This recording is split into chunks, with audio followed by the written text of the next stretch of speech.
Welcome to ARPA International Film Festival's streaming event this year.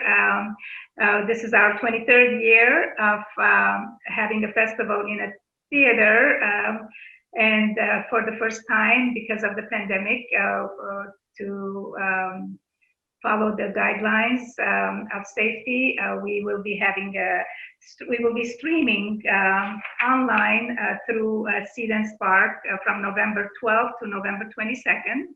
And so welcome to our festival. I'm so glad that you have decided to submit your film. And of course, it's one of the nominated films, which we are very proud. And I'm very happy to meet you through Zoom today. And we'll be having a chat about you and your wonderful film that we'll be talking about for the next few minutes. So please tell me a little bit about yourself, James, and tell me a little bit about your film. So I was born in Minnesota, raised in Salt Lake City, Utah, on a steady diet of cartoons. Animation and art has always been a part of my life. I came from a family of doctors. My grandfather was a urologist, dad is an orthopedic surgeon. My brother is a pulmonologist who's currently treating COVID-19 patients. And so I'm a real break in the pattern. I never intended to go into medicine. I had always had a love towards art, particularly towards animation. And I was always known as the kid in school who drew. And so after graduating from high school, I eventually made my way into Brigham Young University's Center for Animation, where I graduated with a BFA in Visual Arts Animation. And from there, I just kind of hopped all across the North American continent, working for little studios here and there, before I found myself here, in British Columbia, Canada, where I currently live with my wife and son. This film in particular, The Abandoned Block, this is actually an idea I've had for a very, very long time. It all started out when I was on a study abroad trip to Italy with some of my BYU colleagues, a few of them in animation like me. And I'd been to Italy and Florence before, and I was really psyched because during this trip, I could go to all the museums that I wanted to. And there was a particular story that I heard about a work of art that my film revolves around. Just to avoid spoilers, I'm going to avoid giving the name. And basically, I learned about the amazing story of its origins, where it had been just a block that had been abandoned for 25 years. You know, nobody wanted it. It had been left outside to the elements. It was, far from perfect. It was clearly damaged, and turned into one of the single greatest works of art in history. And when I heard that, I just thought, wow, why doesn't somebody tell a story about that? Why don't I tell a story about that? And so, I wrote it down as a story, as an idea for some of the different projects I was working on. And ironically, I actually didn't work on it for a long time. I mean, on and off it would come in, and but I mean, I was always busy with working in animation and just other little jobs coming up. And then finally one day, last year actually, I finally had a break in my career where I finally decided to say, you know what, I've got to make this. Otherwise, I'm never going to forgive myself, because in animation, you're always doing somebody else's work. You always work at the studios. You're always working on somebody else's show. And there are very few chances where you get to, other than like maybe if you're a student, or if you're in charge of a studio or you have your own show, that you really get to make your own thing. So I decided this is the time to make my own thing. And so I got myself and a handful of people would want to take part in it that I could. And we spent about a year working on it. What was the biggest challenge that you had with making this film? Oh boy. Well, the biggest challenge is really the animation process in and of itself. There are plenty of advantages to shooting something live action. you get your people together in the set that you want, you shoot it, you edit it, you can digitally alter it like they did in Oh Brother, Where Art Thou? But in the end, once you edit and compile anything, you've got it done like that. Animation, on the other hand, it's like watching grass grow, is the hard thing about it. It is such a long process. I mean, even something as simple as, just a person walking, or even a cycle of, an art quarryman chiseling away at a block of marble like I have in mine. That's a process. Because one of the real ironies of animation is that when you get an action as simple as a walk, or even peeling a banana peel, when you get that action right, nobody notices it. And so it only really stands out when you're making pretty much a mistake.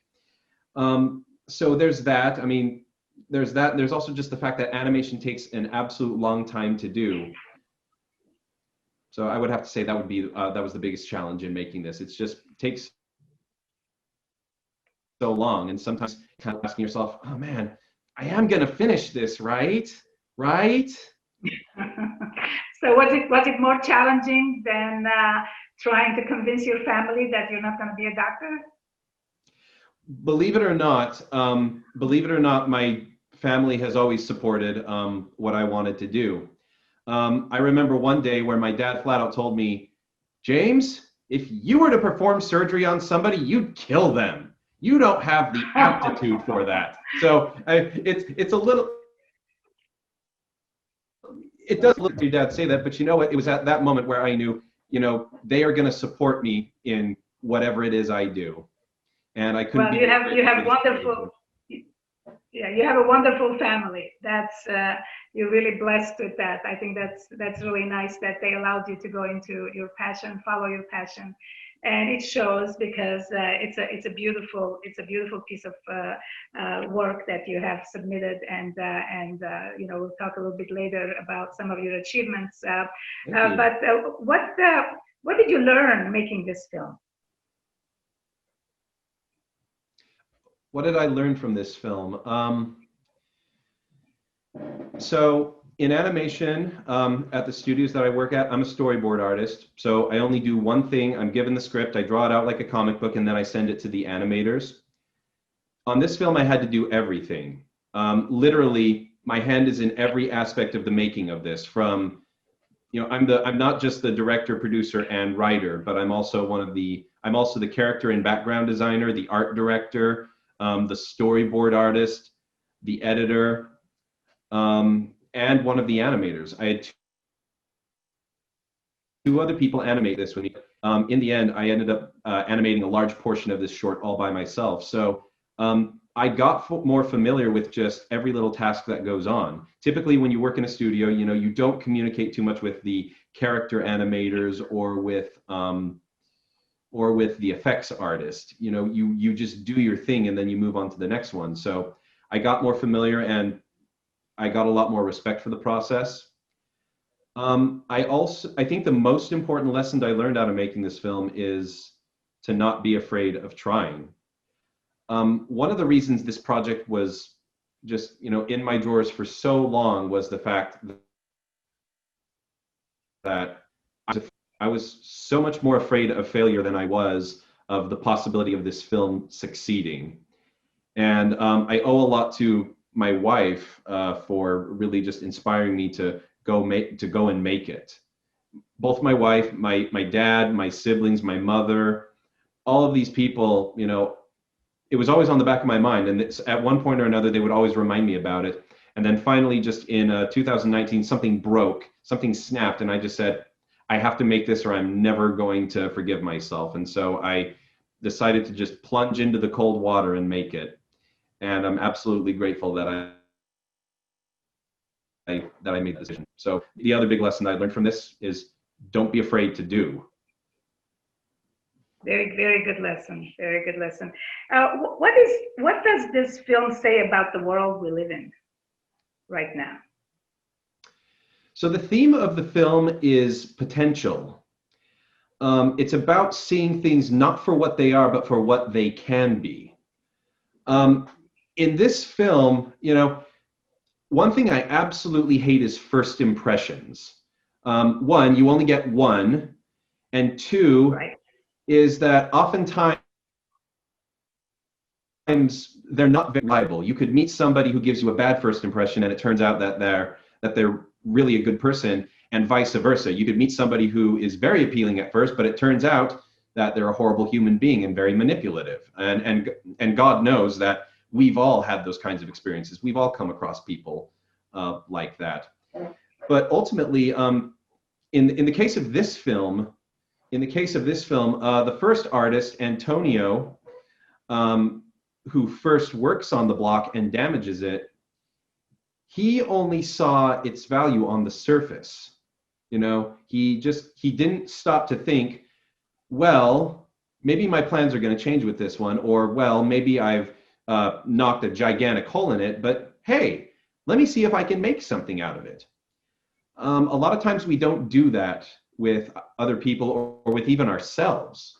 The minute that we see one flaw, we give up. You know, the minute we see something on the surface that we don't like, we give up.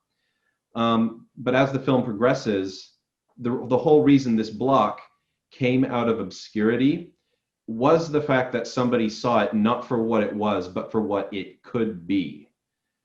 There are so many people, you know, just that we interact with daily, and also people in history who were able to shine because sometimes because somebody saw something in them that they themselves or other people didn't see themselves. For me, a great example of that is from American history, at least, is Ulysses S. Grant. I mean, at first,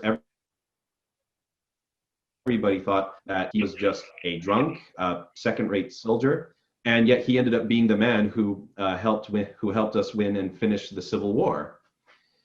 So yeah, I think what this film has to say, the lesson that it's got to give to the world, is a very universal one. It's, you know, don't judge on the surface. There is potential in all things and in all people. You never know.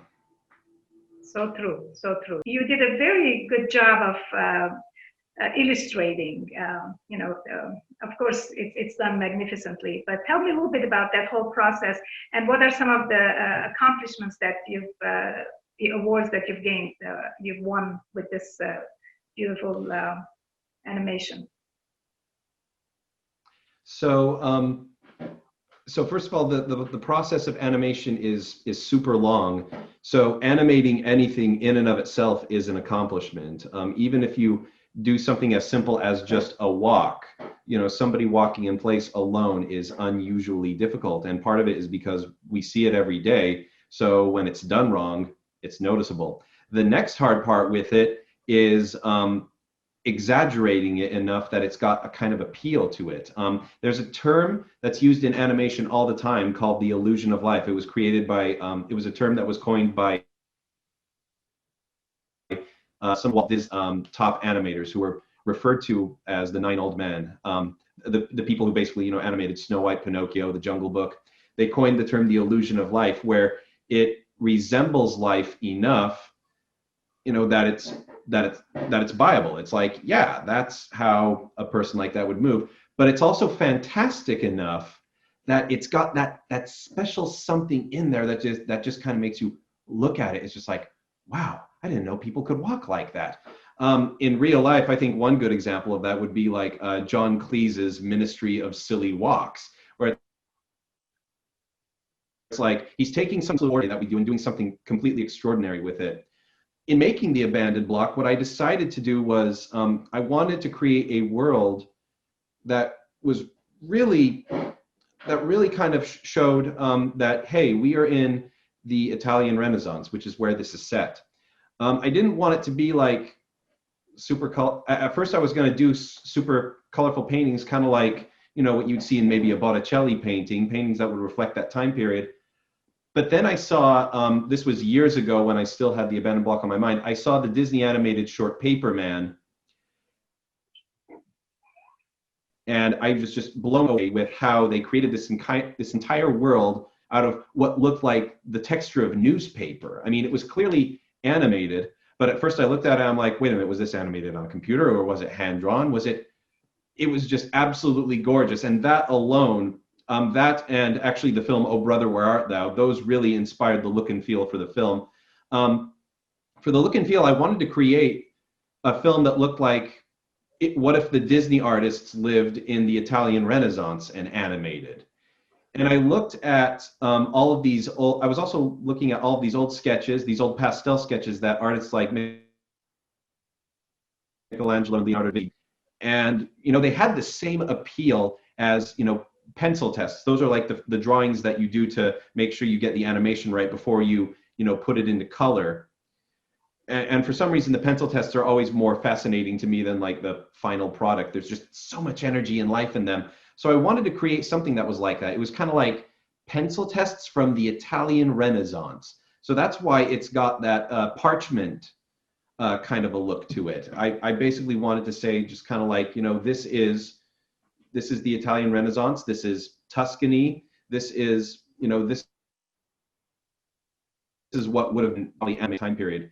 Another thing that I did with the world and the environment is that the world evolves with the block as it changes. I mean, I don't know if you've noticed this, but when I start the film, everything is square shaped, including some of the people. Yes. Everything is just squares. There's no curves, no triangles, no circles. Everything is square shaped, which is why, the money that he's paid with is square shaped as well.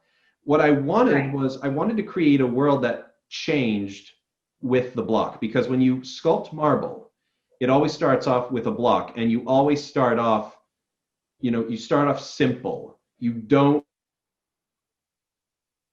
immediately, like the little details of an eye, you start off by kind of softening the frame. It's still blocky, but gradually you soften it, you add curves, you add variety to it, and then eventually, once you've chipped away enough, you go from squares to blocky to smooth, and then you go to stone looking like human flesh.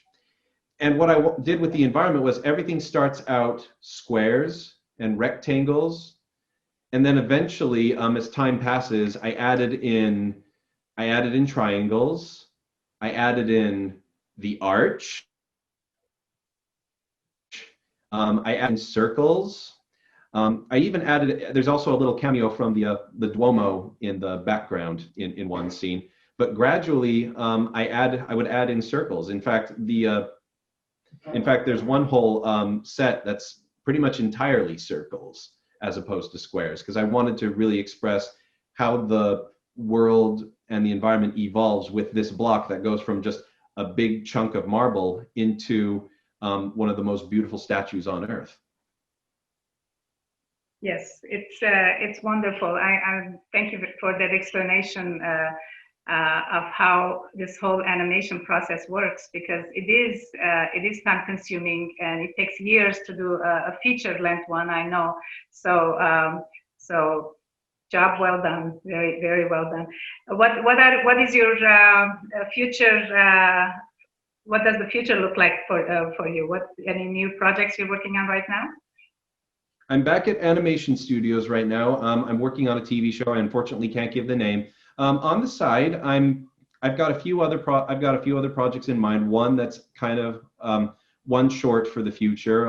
Don't know when I'll be able to get on that, but one short is basically just kind of about getting back in touch with your childhood and the things that made it great. I'm also working on a whole bunch of TVs on the side. Just for a few series of my own that I'd like to be the showrunner for. So I'm working on those. I just kind of, yeah. So that's basically what's consuming my time. On top of that, I'm a husband and a father. I've got a 2-year-old boy, so that's definitely taking my time right there. How wonderful! How wonderful! Thank you so much for joining, and good luck to you. And I wish you best of success. Thanks so much, Maral. Bye-bye. It was great meeting you. Nice meeting you. Stay safe. Bye-bye.